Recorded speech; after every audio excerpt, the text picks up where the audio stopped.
आयुर्वेद अनुଯାयी आपणक स्वास्थ्य पाई जायफल पानी बेस लाभदायक।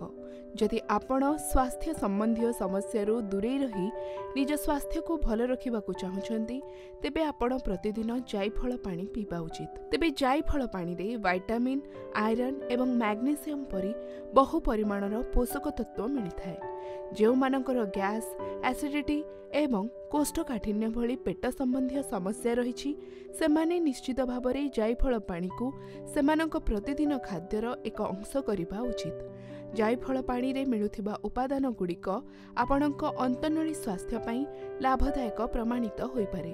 तेबे जायफल को घोरी एहार पानी पीले पेट ठंडा हुए।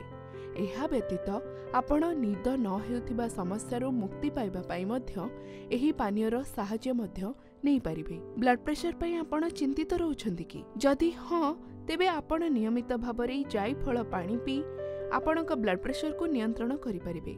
एहा व्यतीत जायफल पानी आपणक मानसिक स्वास्थ्य पाई मध्य लाभदायक प्रमाणित होई पारे। स्मृति शक्तिर उन्नति पाई एही प्राकृतिक पानीय मध्य व्यवहार करा जाई पारे।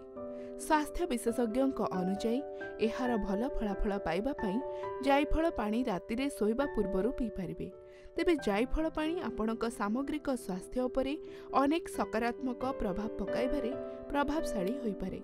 तथापि एही प्राकृतिक पानीय को सठिक परिमाणर एवं सठिक उपाय रे पीबा अत्यंत गुरुत्वपूर्ण। सेथिपाई जो माने एही सबु स्वास्थ्य समस्या रक्षा पाइबा को चाहुछंती सेमाने एपरि भाबे जायफल पानी पी पारिबे।